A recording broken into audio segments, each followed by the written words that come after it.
నంద్యాలకు చెందిన రమణ పెయింటరు దారుణంగా హత్య చేసి కట్టుకున్న భార్యే తమ ఇంటి సమీపంలో కారులో డోర్ డెలివరీ చేసిన ఘటన కలకలం రేపింది. మనం చూసే విజువల్ ఏదైతే ఉందో ఈ పాయింట్లోనే కారులో నుండి డెడ్ బాడీని ఇక్కడ నుండి నేరుగా ఇంట్లోకి డెలివరీ చేసిన ఘటన కలకలం రేపింది. దాదాపు 20 సంవత్సరాల కింద రమణతో రమణమ్మకు పల్నాడు జిల్లా పిడుగురాళ్లకు చెందిన ఆమెతో గతంలో మ్యారేజ్ అయింది. అతనికి ఒక కుమారుడు, 2 కుమార్తెలు కూడా ఉన్నారు. అయితే గత కొంతకాలంగా కొంత తగాదాలతో ఇద్దరి మధ్య కొంత కుటుంబ గొడవల వలన కలహాలు ఉన్నాయి. ఈ నేపథ్యంలోనే తమ తండ్రిని అతి దారుణంగా హత్య చేశారంటూ ఆరోపిస్తున్నటువంటి పరిస్థితి మనం చూస్తున్నాం. ఇదంతా కూడా పెయింటర్ రమణ వారి యొక్క ఇల్లు ఇది. ఈ ఇంట్లోనే ఇక్కడ నుండి నేరుగా పిడుగురాల నుండి డెడ్ బాడీని తీసుకొని వచ్చిన తర్వాత ఇక్కడే ఈ మంచం మిన్నే ఇక్కడే పడేసి అన్నట్టు స్థానికంగా వారి పేరెంట్స్ చెప్తున్నటువంటి పరిస్థితి. అయితే మనతో మాట్లాడడానికి ఒక పేరెంట్స్ ఉన్నారు. పేరెంట్స్తో మాట్లాడదాం. అమ్మ, ఏం జరిగిందమ్మా? అసలు రమణను ఫస్ట్ తీసుకొని వచ్చి ఏం చేశారు? నేను మాట్లాడలేను సార్, నాకేం తెలియదు. ఏం లేదు సార్, తెల్లారుజామున 5 గంటలప్పుడు వచ్చింది ఆమె. తెల్లారుజామున 5 గంటలప్పుడు వచ్చి మాకు, నేను వాళ్ళ మరదలని అవుతాను, వాకిలి కొడుతుంది. వాకిలి కొడుతుంటే ఏమి వాకిలి కొడుతున్నాము అన్నాము. మా ఆయన లేపితే లేచినాం. లేచి మేము లేచి వచ్చే తలకాడ నేను మీ అన్న గొడవ అన్నాము. ఊరికి వచ్చినాము, గొడవ అన్నాము, మీ అన్నకు బాగలేదు రాని మా ఆయన పిలిచింది. వచ్చి చూసి తాలక మా నీళ్ళకపోయినాడు, ఇట్లా చేతులు కాళ్ళు నీళ్ళకపోయినాయి అని నేను మా ఆయన ఇద్దరం వచ్చినాం. వచ్చి చూసి తాలక లేడు, నీళ్ళకపోయినాయి. ఈ ఊళ్ళో కొనబెడితే ఆ వాళ్ళకి నీళ్ళకపోయినాయి. పానం ఉంది అంటుంది, ఊగినన్నా అడవనబెట్టి కానీ అంటే లేదు పానం పోయింది అని చెప్పినాం. ఊగినన్నా ఆసుపత్రికి పోదాము రామని చెప్పింది. అక్కడనే జరిగింది వెళ్ళ. మా బావకు చెప్పినాడు, మా ఆయనకు రాడికి సోమవారం రోజు పోదన్నా మీ వదినని పిలుచుకొద్దామంటే మా ఆయన లేదు నేను రాను అని చెప్పినాడు. ఎంతకైనా మంచిగా చేస్తుంది అట్లా. ఎందుకు ఈ గొడవలు తలెత్తాయి? గతంలో ఎలాంటి గొడవలు? కొట్లాడుతుంటుంది, పోతుంటుంది. ఎప్పుడు వస్తుంది, 2 నాళ్ళు ఉంటుంది, మళ్ళీ కొట్లాడుతుంది, మళ్ళీ పోతుంది, మళ్ళీ మూవీని పిలుచుకుంటుంది, అట్లా చేస్తుంది అంతే. ఎప్పుడు ఏమి సంసారం చేసింది ఏం లేదు మా బావతో. మళ్ళీ అన్నీ తెచ్చి పెడతాడు మా బావ. ఆయన బయట సమస్యలు ఏమున్నాయో ఏమో తెలియదు మనకైతే. అన్నీ తెచ్చి పెడతాడు మళ్ళీ ఇంట్లో, ఏ తక్కువ లేవు. కానీ తిని ఉండలేకపోయింది ఆమె ఎంతవరకే. అంతే సార్. అంటే గతంలో దాదాపు ఈ వివాహ జీవితంలో 2 కూతుర్లు, కుమారుడు కూడా ఉన్నారు. ఇలాంటి సమయంలో గతంలో బాగుండేవారా? అంటే మీతో ఎలా ఉండేవారు ఈ రమణ? మాకు వీళ్ళకి అస్సలు మాటలే లేవు. మాట్లాడినా కానీ మేము ఒప్పుకోదు, ఎవరిని కూడా మాట్లాడినది కూడా. ఎప్పుడు మాట్లాడాం మేము అసలు వాళ్ళతోని. ఈ మధ్య ఆ ఇల్లు చేసుకుందని మాట్లాడినాం, అంతవరకు మేము ఎప్పుడు మాట్లాడడం వాళ్ళతో. మేము మాట్లాడినా ఒప్పుకోదు, అందుకే మాట్లాడాము. మాకు వాళ్ళకి మాటలే లేదు అంతవరకే. అయితే రమణ తమ బ్రదర్ ఉన్నారు, ఆయనతో మాట్లాడదాం. అన్న చెప్పండి, మీ బ్రదర్ని ముందు ఇక్కడికి ఎలా తీసుకొచ్చారు? అసలు దాని ముందు ఏం జరిగింది? అంత ముందు జరిగిన వచ్చేసి మాకు తెలియదు. అది ఏం జరిగిందంటే సోమవారం ఉదయం పిల్లవాళ్ళ పోయినాడు అన్న. అక్కడి నుంచి నంద్యాల నుంచి బయలుదేరి పిల్లవాళ్ళ పోయినాడు. ఆ తర్వాత వాళ్ళు ఏం చేశారంటే సోమవారం మధ్యాహ్నం తర్వాత జరిగింది సార్ ఈ విషయం. వాళ్ళని మంగళవారం ఉదయం వచ్చి వాళ్ళు మా వదిన వచ్చి మా దగ్గరికి, మా అన్నకు హెల్త్ బాగాలేదు వచ్చి చూద్దామని పిలిచినారు. వచ్చరికి ఆల్రెడీ చనిపోయాడు అతను. చనిపోయిన తర్వాత అడిగాము ఏం జరిగింది ఇట్లా అంటే, ఆమె చెప్పే వేరే రకం మాటలు వేరే ఉన్నాయి. తర్వాత పోలీస్ స్టేషన్ తీసుకుపోయినాం జరిగింది. వాళ్ళ మీదే ఆ డౌట్. వాళ్ళ కూతురు వాళ్ళు కూడా కంప్లైంట్ చేసిన మీడియా ద్వారా, అన్ని ఛానల్ ద్వారా చెప్పినారు సార్ వాళ్ళు. వాళ్ళ కూతురు వల్ల కంప్లైంట్ చేస్తారు వాళ్ళ మీద. అంటే ఇటువంటి జరగకూడదని మరి మొత్తం కోరుతుంది. అంటే ఫస్ట్ అక్కడ నుండి బాడీని తీసుకొని వచ్చారని చెప్తా ఉన్నారు. డైరెక్ట్గా బాడీని తెచ్చిన తర్వాత ఇక్కడే పెట్టిన తర్వాత మీరే డైరెక్ట్ హాస్పిటల్కి తీసుకెళ్లారా? అంటే డాక్టర్లు ఏమన్నారు? తర్వాత బాడీని తెచ్చి ఇక్కడ పెట్టిన తర్వాత వచ్చినాం సార్. మేము వచ్చి చూసిన తర్వాత ఆల్రెడీ చనిపోయాడు అతను. చనిపోయిన తర్వాత కంప్లైంట్ పోయింది. కంప్లైంట్ పోయిన తర్వాతనే పోస్ట్ మార్టం తీసుకుపోయారు బాడీని. అంటే డెడ్ బాడీనే డైరెక్ట్ ఇంటికే తీసుకొని రావడం జరిగింది. డెడ్ బాడీని తెచ్చినారు సార్, కార్లో తెచ్చినారు. మా సీసీటీవీ ఫుటేజ్ కూడా ఉంది మా దగ్గర, చూస్తాం. అది కూడా రేపు ఇంత కంప్లీట్ అయిపోయి తీసిస్తాం. మన ఇంటి ఎదురుగానే కార్ ఫుటేజ్ ఉంది ముందర, అది ఆ ఫుటేజ్ తీస్తాము. దాంట్లో ఎవరెవరు తెచ్చినారు ఏం తెచ్చినారు బయటపడతారు సార్. మీ బ్రదరు నంద్యాలలో మంచి ఫేమస్ పెయింటరు. రమణ అంటే తెలియని వారు ఉండరు. అలాంటిది ఈరోజు రమణ మనతో లేరు. మరి గతంలో ఎలాంటి తగాదాల వల్ల ఈ ఇష్యూ జరిగిందని? తగాదాలు అయితే లేవు సార్, అటువంటి ఫ్యామిలీ ఇష్యూ అయితే ఎవరికి లేవు. ఆమెతో అయితే మేము మాట్లాడాము, ఆమెతో మనస్పర్ధలు ఏం లేవు మాకు. మా అన్నతో అయితే మేము కంటిన్యూ రెగ్యులర్గా మాట్లాడతాం సార్, లేని లోటు లేదు సార్. మీ మరదలు కావచ్చు లేదా ఇంకా ఎవరన్నా ప్రమేయం ఉందంటారా ఈ హత్యలో? మా మర్దలు అంటే లేదు సార్. ఇప్పుడు వాళ్ళ ప్రమేయం ఏంటంటే వాళ్ళు చెప్పిన ప్రకారం అయితే వాళ్ళ మామ, ఆమె వాళ్ళ అమ్మ, మా వదిన వాళ్ళ తమ్ముడు, వాళ్ళ ఒక ఇద్దరు ముగ్గురు ఒకరితో ఇద్దరితో ఏ ప్రమేయం కాదు సార్. అంత మంచిగా చేసినారంటే కాబట్టి వాళ్ళు అనుమానం ఒక నలుగురి మీద ఉంది. కంప్లైంట్ చేసినాం సార్. మేము కంప్లైంట్ చేసినాము. ఇది మొత్తంగా తమ బ్రదరు లేనటువంటి ఘటన ఏదైతే ఉందో, తమ బ్రదరు కావచ్చు, తమ కుటుంబ సభ్యులు కన్నీరు మున్నీరు అవుతున్న పరిస్థితి. నేరుగా పిడుగురాల నుండి డెడ్ బాడీని ఇంటి సమీపంలో కారులో నుండి నేరుగా ఇక్కడ ఉండే ఈ మంచం మీదనే ఇక్కడే పడుకోబెట్టారు. డెడ్ బాడీనే తీసుకొని వచ్చి ఈ మంచం మీద నుండి తమ తండ్రికి ఆరోగ్యం బాగాలేదంటూ తమ చిన్న కూతురికి చెప్పారంటూ స్థానిక తమ బ్రదర్ చెప్తున్న పరిస్థితి. అయితే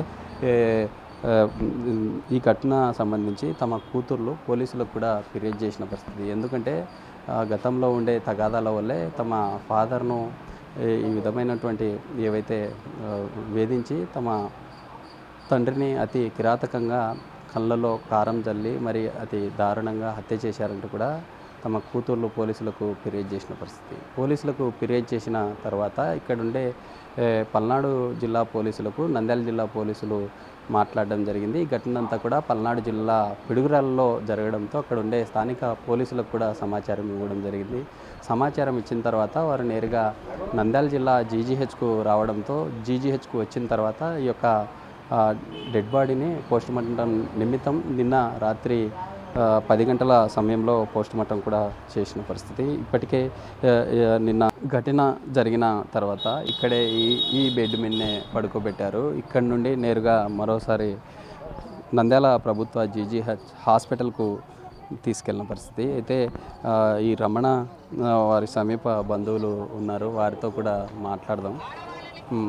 బ్రదర్ చెప్పండి, అంటే రమణ ఎలా ఉండేవారు, అసలు ఏం జరిగింది ఆ రోజు? నేను షాప్కి వెళ్దామని అలారం పెట్టుకునే టైంకి మా చెల్లెలు అయితే ఫోన్ చేయడం జరిగింది 5:30కి. ఇట్లా డాడీకి ఏమైందో తెలియదు రఘు, ఇట్లా వచ్చి హాస్పిటల్కి వెళ్ళి వద్దాం తీసుకొని రా అనింది. రోడ్డు మీదకి వచ్చేలోపు 108కి ఫోన్ చేయి అనేలోపు ఆ కాళ్ళు చేతులు ఫీజ్ అయితే ఉన్నాయి. ఇంకా బ్రీతింగ్ ఆ లెవెల్స్ అన్నీ చెక్ చేసేలోపు జరగాల్సినదంతా జరిగిపోయింది అనేసి మా చెల్లెలకి నేనైతే చెప్పినాను.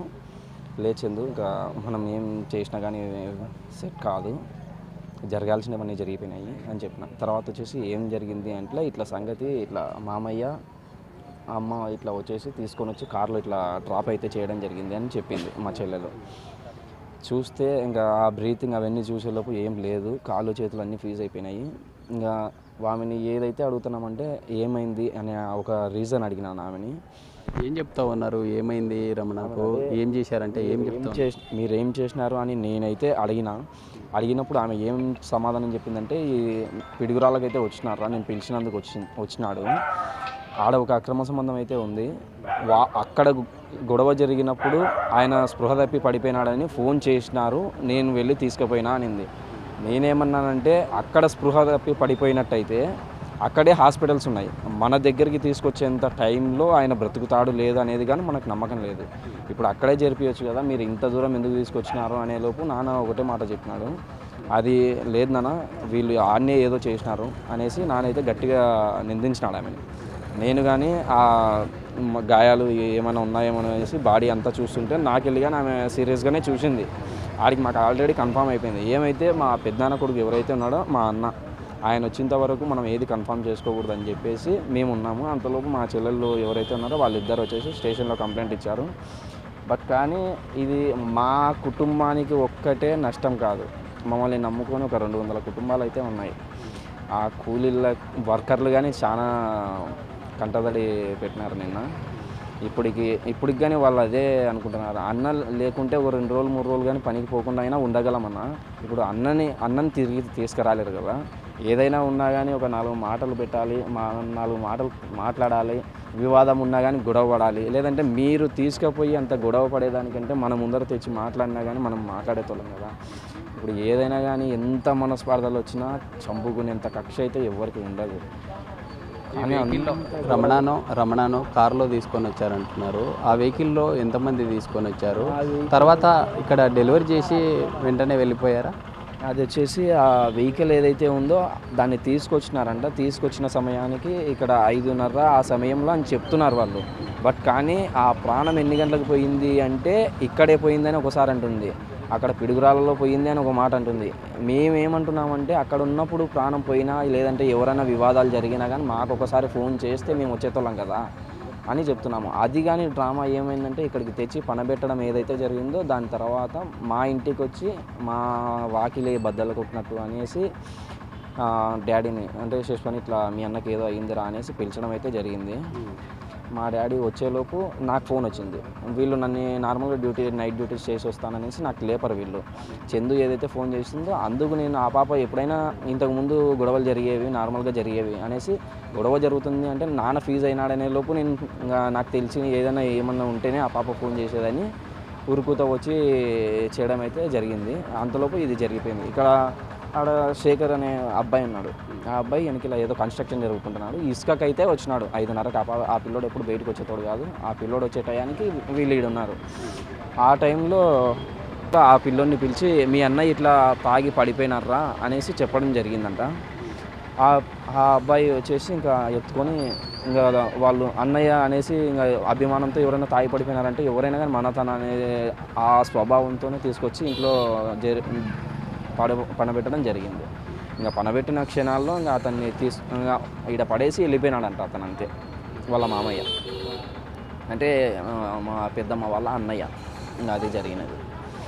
మేము అడుగుతుంది ఏంటంటే ఆమె చెప్పిన సమాధానానికి ఎవరో చంపేసింటే మీరు ఇక్కడ నిలబడి ఉండాలి కదా, అది మేము చెప్పేది. ఇప్పుడు నా తప్పు లేనప్పుడు నేను నిలబడతా. ఈడ నా తప్పు ఉంటేనే కదా నలుగురికి ముఖం చూపించుకోలేకుండా పారిపోయేది. అది వీళ్ళకైతే ఇంకా ఖచ్చితంగా కఠిన శిక్ష అయితే వేయాలి. ఎందుకంటే ఇది మళ్ళీ రిపీట్ కాకుండా ఇప్పుడు ఈ మధ్యలో ఫేమస్ అయినాయి అంత ఇన్స్టాలో అవి ఇవి అయినాయి, అవి చూస్తూనే ఉన్నాం. కానీ మా ఇంటి తరపున ఇట్లా ఒక సంఘటన జరుగుతుంది అనేది మేమైతే కలలో కానీ ఊహించలేదు. అది ఇది మొత్తంగా ఈ ఘటన జరిగిన తర్వాత ఇక్కడే ఈ డెడ్ బాడీ ఈ ప్రాంతంలోనే ఈ కారు నుండి నేరుగా ఇంట్లోకి తీసుకెళ్లారు. ఇంట్లో తీసుకెళ్ళిన తర్వాత ఇక్కడ ఎవరైతే రమణమ్మ తమ సోదరుడు ఉన్నారో వాళ్ళ బ్రదరు నేరుగా ఇదే మార్గం గుండా వెళ్ళారంటూ స్థానిక బంధువులు చెప్తున్న పరిస్థితి. ఇప్పటికే ఈ ఘటనకు సంబంధించి పాల్పడిన ఎవరైతే ఈ హత్య చేయడానికి పాల్పడ్డారో వారందరి మీద కఠిన శిక్షలు నమోదు చేయాలంటూ కూడా స్థానిక తమ కుటుంబ సభ్యులు కోరుతున్న పరిస్థితి. వీడియో జర్నలిస్ట్ రాజుతో శ్రీరామ్, బిగ్ టీవీ, నంద్యాల నుంచి.